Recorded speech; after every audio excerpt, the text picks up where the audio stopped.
Hulk Hogan versus the Dungeon of Doom, a feud that we never wanted and never seemed to fucking end. I'm Joe Ritlin with a retro review of WCW Fall Brawl 1995. That War Games match was fucking atrocious. It did properly set up the Halloween Havoc 1995 main event. If you want to call it a main event, I call it a pile of dog shit with the Yeti, and yes, I will be retro reviewing that as well. 1995 was a bit of a rough year for WWE and WCW. And yeah, this pay-per-view was kind of an indicator why. Now, it did have one good 20-plus minute match. Unfortunately, it had another 20-plus minute match that would have been better had it been half that time. So we get the cheesy war graphics and everything, talking about all the matches, and then we get the two-ring setup for War Games, The Match Beyond, Shivani and Heenan on commentary. And also, I want to go over the pre-show matches. Big Bubba beat Mark Thorne in about 1 minute and 4 seconds. Disco Inferno beat Joey Maggs in about 2.5 minutes. Alex Wright and Eddie Guerrero went to a no contest after about 6.5 minutes. And the American males, Scotty Riggs and Buff Bagwell versus Nasty Boys went about 4.5 minutes. Combine all those with the two matches that followed the opening match, and still would have barely equaled what Brian Pillman versus Johnny B. Bad did. It went nearly 30 pissing minutes. And I like Brian Pillman, and Johnny B. Bad also was good in a lot of matches, especially in WCW, and even some of his stuff in WWE. This is for a U.S. title shot against Sting. That was going to be on WCW Saturday night. It wasn't even going to be on Nitro. It's like, oh boy, let's fight for this to be, to have a U.S. title shot on a show that less and less people were watching, because Nitro was taking more of the audience, because Nitro was live, Saturday night was taped. Now that being said, this match would have been good had they just fucking done, like half this time. Had they even gone just 17 minutes and not gone to a draw and then gone to sudden death, it actually would have worked. And it's a shame because both of these guys were kind of pretty good pace. When they started getting fast and doing some dives and everything and doing some high-flying moves, they got the people. The problem is we had a lot of stalling and a lot of rest holds, which we didn't need to fucking have when it was obvious they were just stalling for time, because they were like, well, shit, we're going to have a couple matches run short, so we need to have this one go long. Guys, you can perform well, go out and do that. That's pretty much what this was. The 20-minute draw comes, and, well, the referee determines it must continue.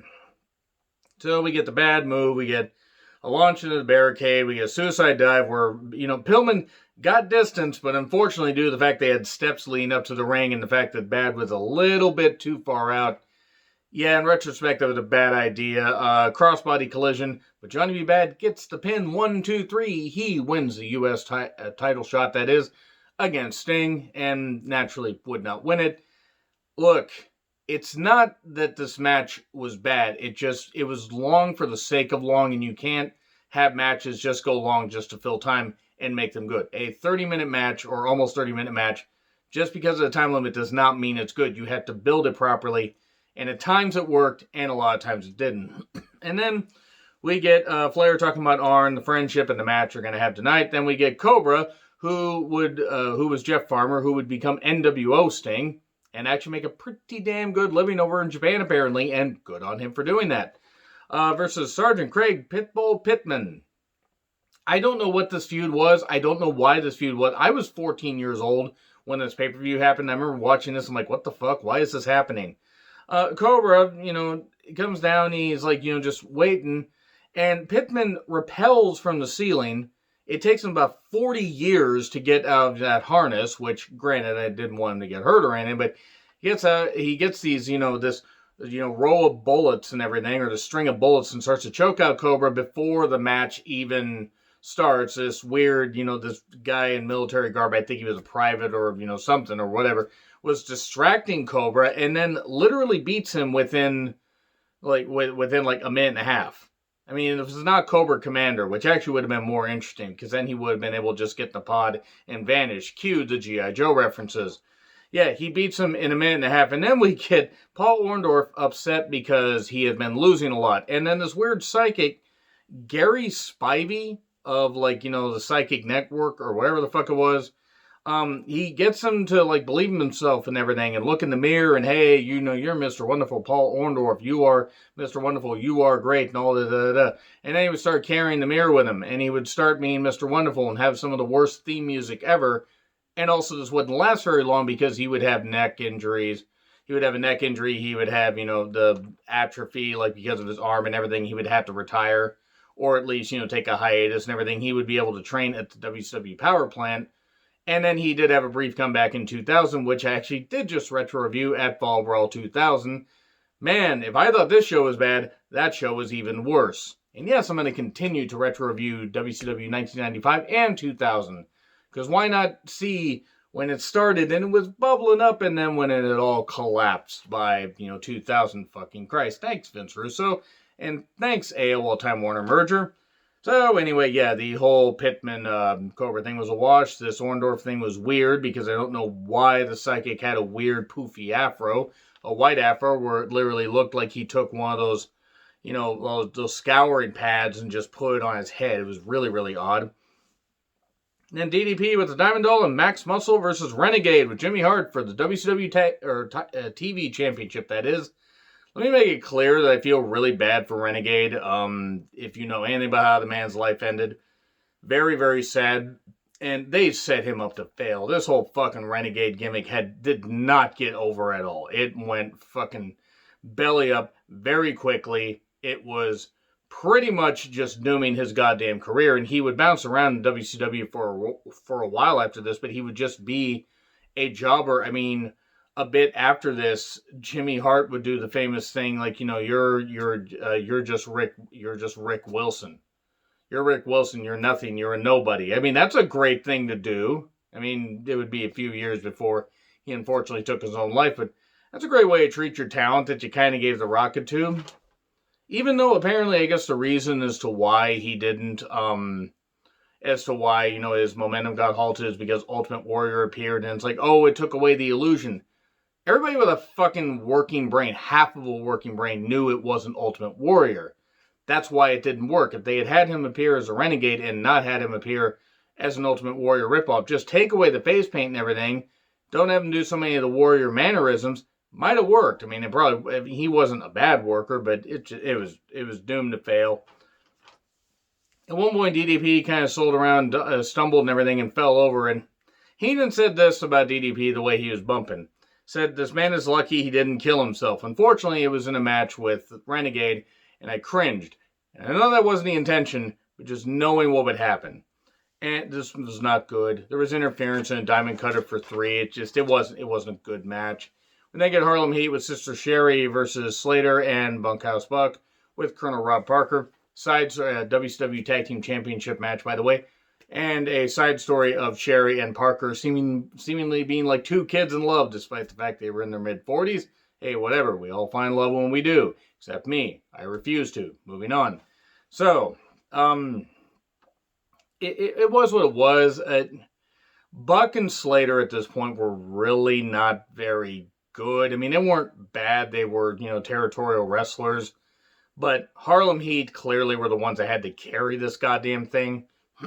And boy, did they. Now, Sherry and Parker got in the second ring and started kissing and everything. And that, for some reason, distracted Slater and Buck. And then Slater got hit with one of his boots by the Nasty Boys, who had a feud going with Buck and Slater, or at least I think had at one point. And then Harlem Heat wins the tag titles, and then Buck calls out Parker, what the hell are you doing? We need to get the tag titles back.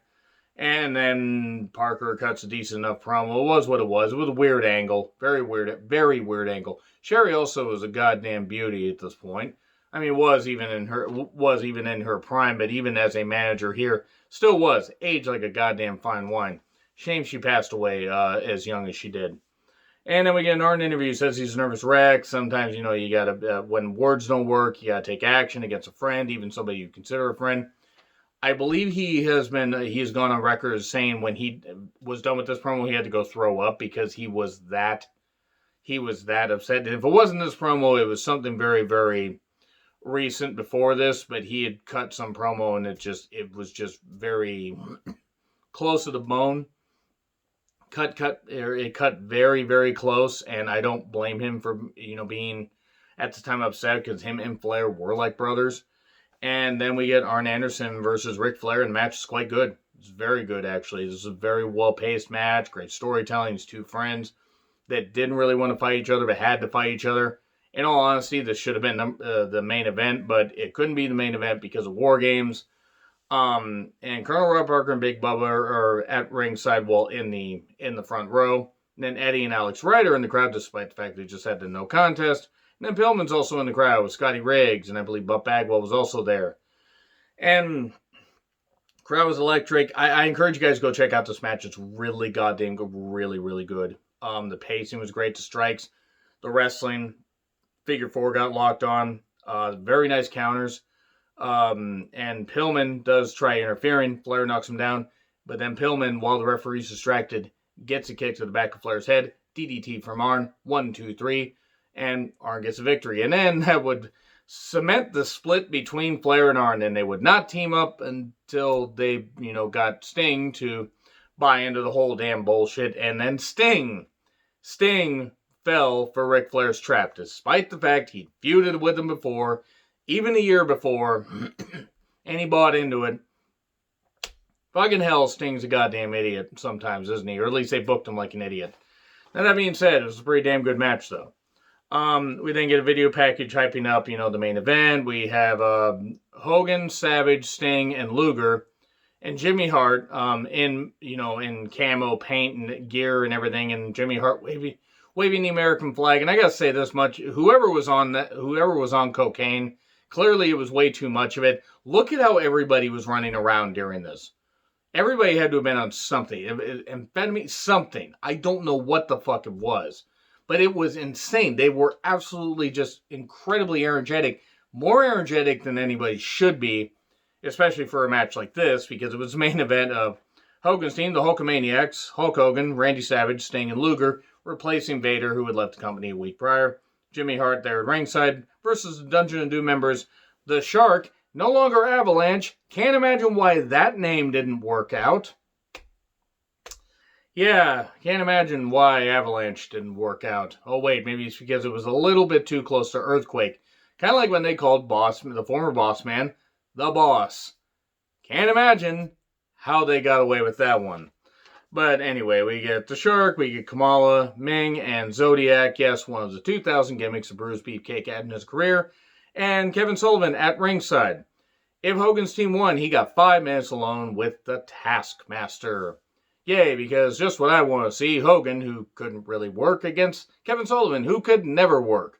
He's a great promo, because he was a creep, he was a fucking nuisance, but he couldn't fucking work at all. This match was atrocious. Was absolutely fucking atrocious. If you have not seen this, it is one of the worst War Games matches ever. It's one of the worst pay-per-views, or pay-per-view main events that WCW put on, at least in the 90s.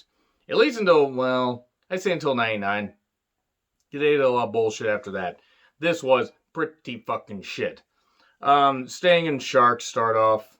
He sharts off, if you will. That's actually what this was. This match was a fucking shart. I hated this. I fucking hated it. And I liked some of the talent here. I mean, R.I.P. to Kamala. R.I.P. to John Tenta. Real shame about them. Really is. Kamala just recently passed away. John Tenta passed away. Cancer's a goddamn bitch. It's just... And Randy Savage, I mean, his death hit me hard. I think hit a lot of people hard. But just watching this match, it's just, you get Sting and Shark out there, the Shark. And then you get Zodiac here. Zodiac just... Bruce Beefcake doesn't strike me necessarily as the worst guy in the world. Not even close. But what the fuck was this gimmick? What the fuck was this gimmick? What the fuck were any of his gimmicks in WCW? He was the booty man at one point. Actually, I think he became the booty man after this. So then, Savage gets in. So now it's 2-on-2. The heels always manage to win the coin toss here for some reason. Kamala then gets in. Kamala at this point was pretty much semi-retired. He wouldn't really do a whole lot more after this. Outside of appearances, he would, occasional appearances and brief runs in indie companies because he was a truck driver and his body was, beat up. To be fair, I mean, as long as he'd been wrestling and with the amount of weight he carried, that would make sense. And then Luger gets in, and so it's 3-on-3. We get Ming in there. Everybody run. Everybody get the fuck out of there. Ming still scares me now. I mean, Haku, Ming, still scares me. Absolutely fucking terrifies me. Hulk gets in there. And then powder. Powder for everybody. Everybody gets powder. Clearly all the powder that the Hulkamaniac team was on. Seriously, again, go back and watch that. It was insane how energetic they were. And then Zodiac gives up after Hogan has him in a camel clutch variation, and he gets the Taskmaster and beats him up a bit. And then the Giant shows up. And then the Giant basically injures Hogan's neck. And then we get, the build towards Halloween Havoc 1995. I'm not looking forward to that. I'm going to watch it, but I'm not looking forward. I don't want to, but I will, because I need to rant about it, because it must be ranted about. This wasn't a very good pay-per-view. Arn and Flair was the only real standout match. Again, Pillman and Johnny B. Bad would have been good had it been half of the time. At least 2/3 of the time that it was. It did not need to be 29 minutes and whatever. Anyway, agree, disagree, what I said, like, share, subscribe, Twitter handle in the description. I'm John Ritland. I'll see you soon.